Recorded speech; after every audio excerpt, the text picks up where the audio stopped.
Good afternoon and welcome to WHUS, your human services TV station to tell you how to navigate our course. Today I want to go over a couple things with you. I had one question about login information. I cannot show you the login that you will see on the card that you bought with your textbook because I don't have that screen as a faculty member. However, if I go into content, and if I go into week 1, you should be able to click on any link. Like I'm just going to check on chapter 1, an overview of crisis intervention. I'm going to click that. That should bring you into some screen. Now my screen is going to look a little different than yours because I'm a faculty member. But it should bring you into a place where you can either submit your code or it should allow you to come into the course. I just wanted to show you that really quickly because I've had a couple of questions about that. Next, I want to go over some information about the research paper and APA. The very first thing that I want to do again is go back to content. Under online resources and support, I have several APA resources. The first place that I want to look is the APA checklist. To begin with, I'm going to show you 2 rubrics. I am not using either one of these rubrics to grade from. However, I am looking for that APA information. It is all included when I'm looking for APA on our actual rubric. But I thought this might give you a good idea, especially if you're not familiar with APA, to take a look at. So I want to bring up this first one. And this very first document is APA research paper and rubric final draft. And you can see that it is sectioned off. So the entire paper has to be double spaced with 1-inch margins, 12-point font, New Times Roman, correct running head, title, name of school, name centered and double spaced.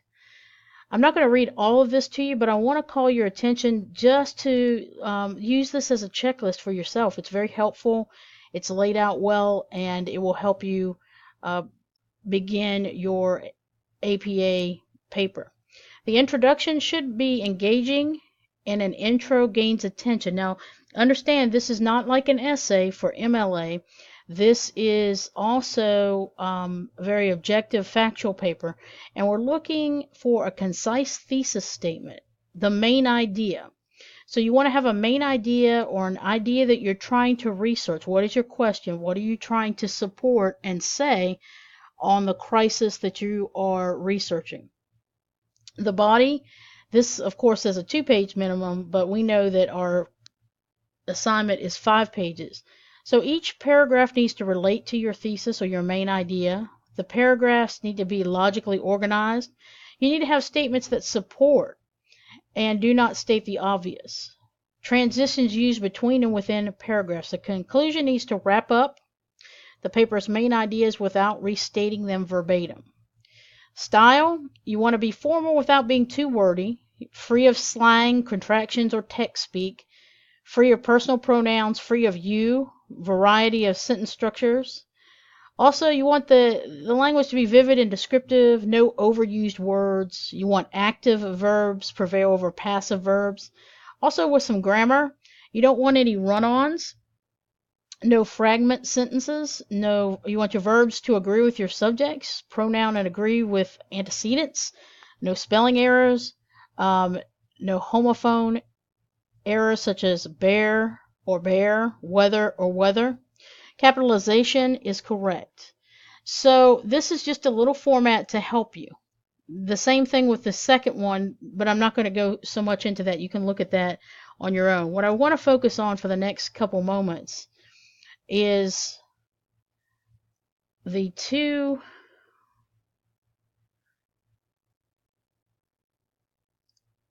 places where you're going to find APA information. First of all, I want to call your attention to this. You want to view assignment feedback or Turnitin reports, this tells you how to do it. So you can click on that and look at that. There are pictures that go step by step to tell you exactly how to find that. I want to click on that APA guide. What this does is bring you directly to the Central Carolina Technical College library. Out here is an APA basics tutorial, and truly it is very basic. This guy reads very slowly and he will go step by step for you. And let's see if this will come up.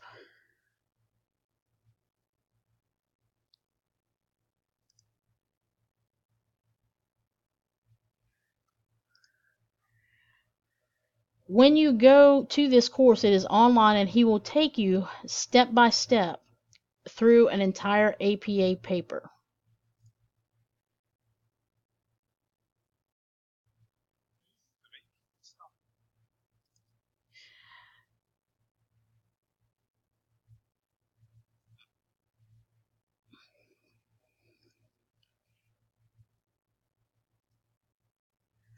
I wanted to give you just a little taste of what that looks like with APA Basics. There are also Purdue OWL APA style. If you click the tabs at the top, you have Citation Basics, Citing Sources, APA Format and Word 2016, again PowerPoint presentations, Noodle tools that will also show you how to cite an APA. Use your resources. If you're not sure of what to do, please make an appointment at the Student Success Center. And the Student Learning Success Center, his number is 803-778-7812. The second thing that I want to show you very quickly is back under the APA resources and support, going under APA resources, I'm going to click on the peer review journal search. So when I click here, it puts me in the Human Services database. I tell students to check the Psychology and Behavioral Sciences collection. That's where we're going to look for a lot of our information. So if I'm looking at the crisis of sexual trauma,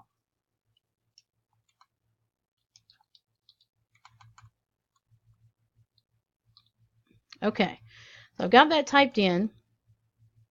What I want to do is I want a full text article. I want it to be peer-reviewed. Peer-reviewed is important because professionals in the field have reviewed the research and have found that it is correct and publishable. A good rule of thumb is always to choose research within the last 10 years. Furthermore, I go down and get the PDF full text, and I'll show you why in just a moment. So I'm going to click Search now. All right, military sexual trauma. What I might want to do, let's say that I want to use this. So I'm going to click that PDF full text and it's going to bring it up. The things that I'm going to need to cite this are the name of the journal, the volume, the number, also the DOI, which is the object identifier for this document. This is used now in research papers so that it can be tracked wherever the research paper is. This is the title. I have more than one author. So I'm going to have to list all of those authors. Typically, the authors are listed in the order of work that they did to complete. Always read the abstract first, because this will let you know if this is the research that you need to support statements that you're going to make. It also tells you what the study was about and what conclusions they came up with. I also tell folks to read the conclusion, which is usually at the bottom of research, and to find out what they found, where more research is needed, and to understand the research. While this is not a research proper, this is preparing you to write in a research mode. So this is what you would do to find your peer-reviewed journal. Okay.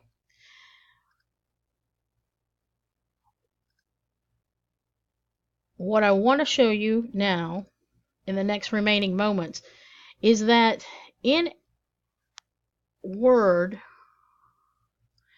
there is actually a references place where you can do APA. You can see that you can choose the different styles.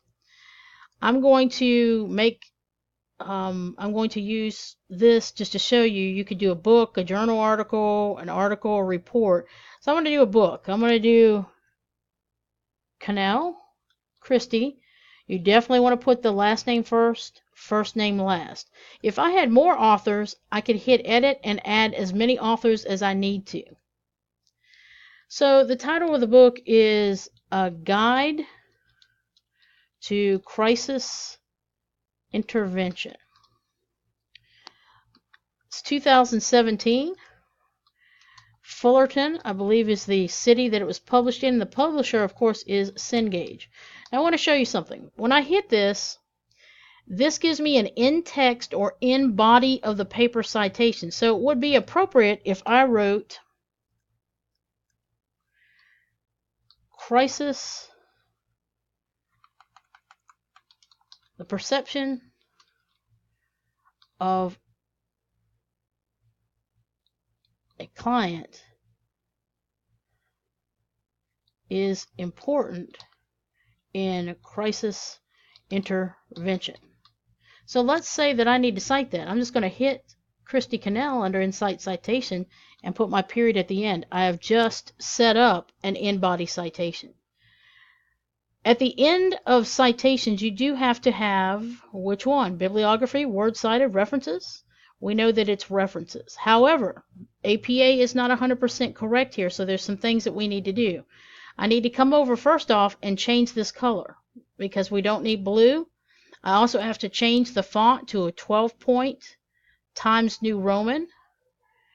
And then what I need to do is take the references and put them in the center.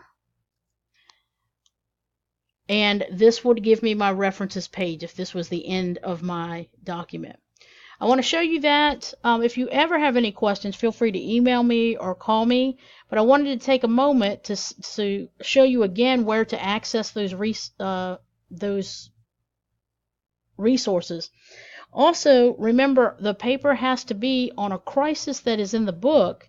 However, if you have a crisis that is not listed in the book, like for example, sex trafficking may not be listed in the book, but sex trafficking is a crisis. So if you have something like that, I'm okay with you doing that. Remember, though, you may have to find another reference if it's not in the book. The 3 references you can use are the book, 1 peer-reviewed journal or more, and I will allow you to use a website. Now remember, you have to cite these differently and appropriately, because if I was to choose the citation, add a new source, if I'm using a website, things are going to be different than a book. If I use a journal article, things are going to be different than they were for a book. Again, if you have any questions, please let me know. I'll be more than happy to help you.